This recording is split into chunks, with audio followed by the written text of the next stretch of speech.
Assalamualaikum warahmatullahi wabarakatuh. Sebelumnya perkenalkan, kami dari kelompok 3 akan mempresentasikan hasil diskusi kelompok kami, yaitu mengenai upaya menanggulangi penyebaran hoaks di Indonesia.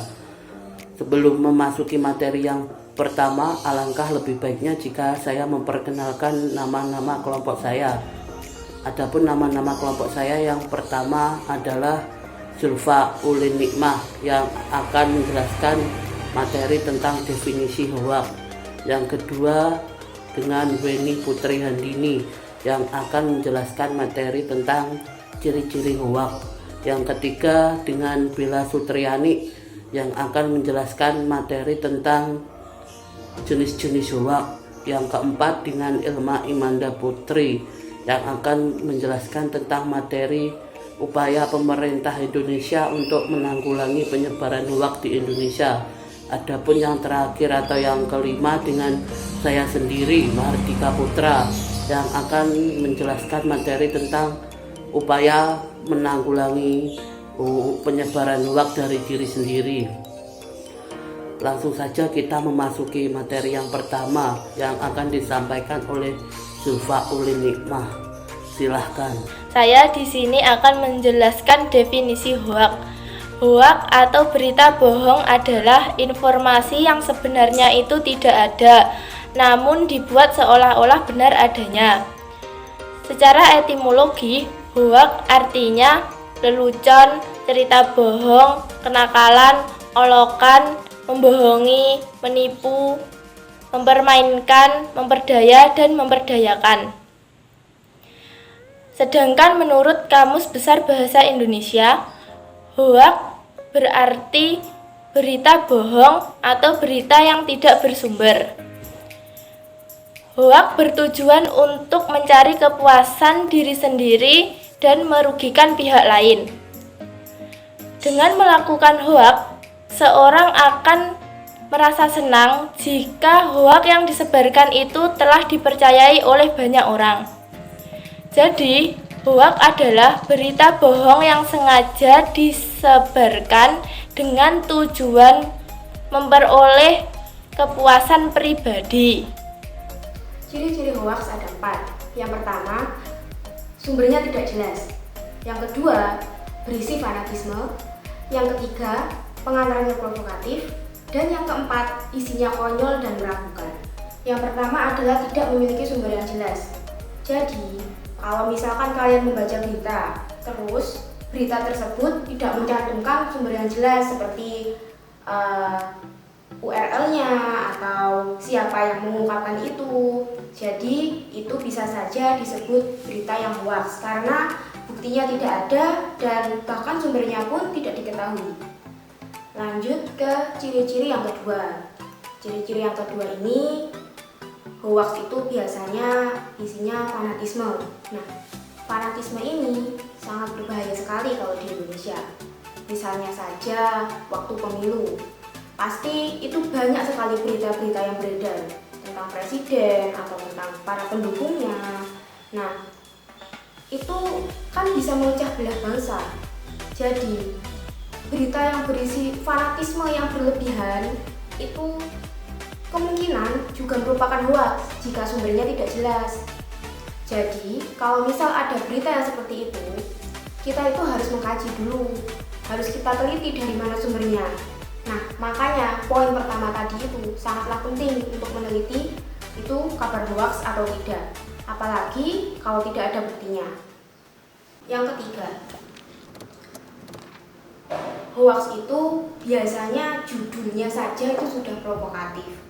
Nah, judul yang provokatif inilah yang menyebabkan kita pasti memencet judul itu dan akhirnya kita membacanya. Bahkan kadang kita tidak sempat membacanya dan hanya melihat judulnya saja. Nah, kalau seperti ini kita harus sangat hati-hati. Jika ada pengantar provokatif seperti itu, kita itu harus melihat isinya juga agar kita tidak termakan oleh hoaks. Ciri yang terakhir, biasanya berita hoaks itu konyol dan meragukan. Kalau misal kita membaca artikel, terus kita tahu judulnya konyol, kita kan mesti mengklik kan. kita pencet, kita baca. Nah, di situ sumbernya meragukan nggak kira-kira? Nah, kalau misal itu sumbernya meragukan atau mungkin konyol menurut kita, nah itu bisa saja berita hoax. Nah, dari 4 ciri-ciri berita hoax tadi, itu mesti saling keterkaitan. Apalagi poin yang pertama tadi, masalah sumber atau buktinya. Jadi, agar kalian mendapat berita yang baik dan benar, maka kenali dulu ciri-cirinya. Selanjutnya adalah jenis-jenis hoax, yaitu yang pertama adalah fake news, yang berarti berita yang berusaha menggantikan berita aslinya yang bertujuan untuk memasukkan ketidakbenaran ke dalam suatu berita.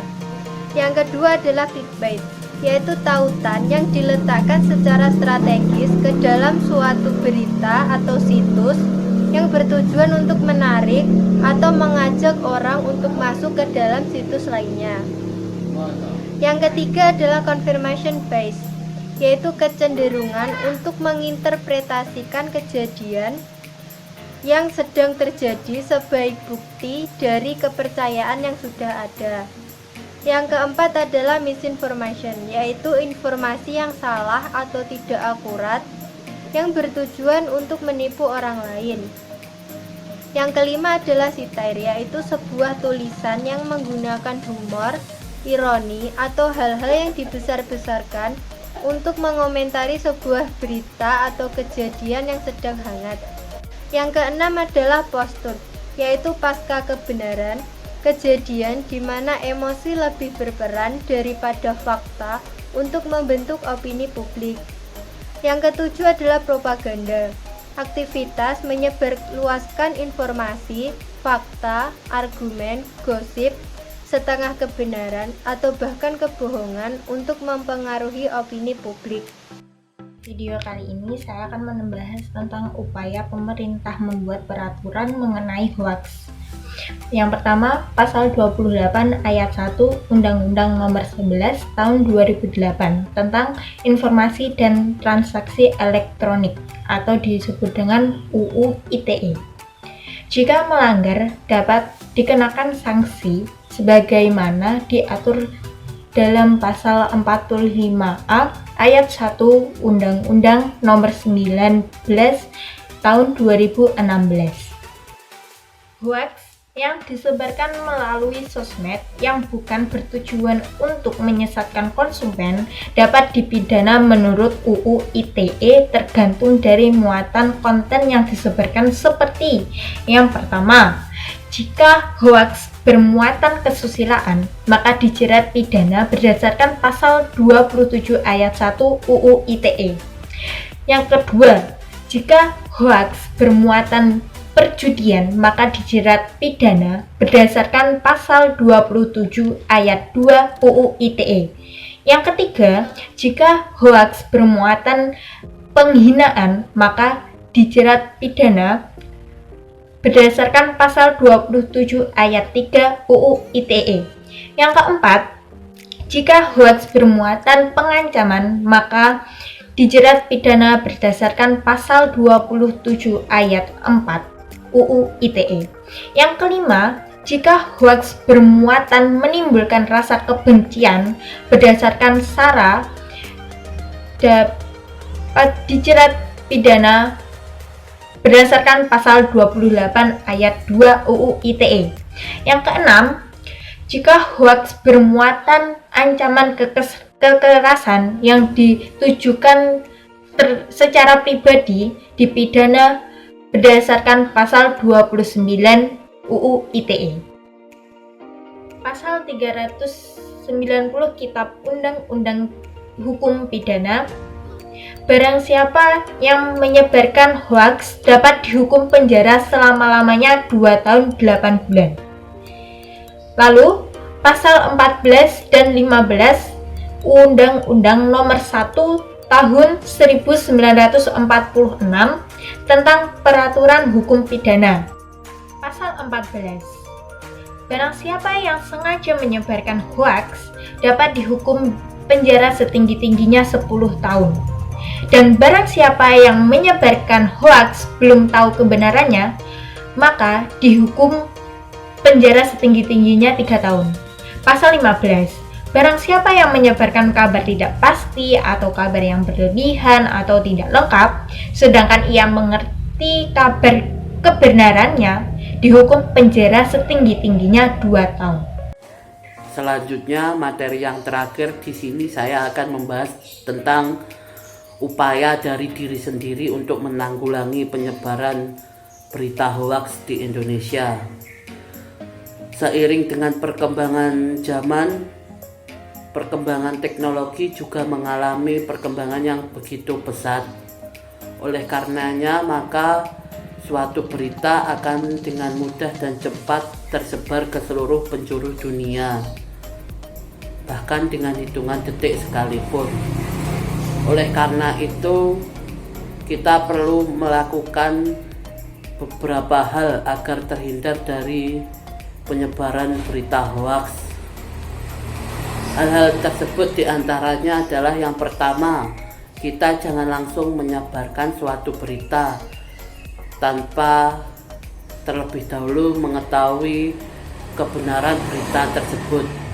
Jadi alangkah lebih baiknya jika kita mengecek keaslian berita tersebut sebelum kita menyebarluaskan. Misalnya kita lihat sumber berita tersebut, apakah sumber berita tersebut dapat dipercaya atau tidak. Yang kedua adalah berhati-hati dalam sosial media, khususnya dalam menyebarkan berita ke sosial media. Sekarang ini ada pepatah yang berbunyi, jarimu harimaumu. Jadi di sini kita dituntut untuk lebih bijaksana lagi dalam menggunakan sosial media ini, khususnya dalam menyebarkan berita ke sosial media. Alangkah lebih baiknya kita sudah mengecek keaslian berita tersebut.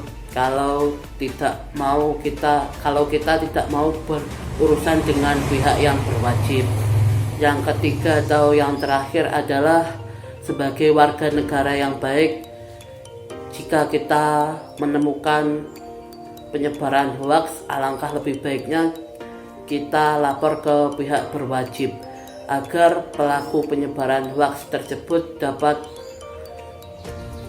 diproses sesuai hukum yang berlaku di Indonesia ini. Itu tadi hal-hal yang dapat kita lakukan agar kita terhindar dari penyebaran hoaks. Sekian presentasi dari kelompok kami. Kurang lebihnya kami mohon maaf. Wassalamualaikum warahmatullahi wabarakatuh.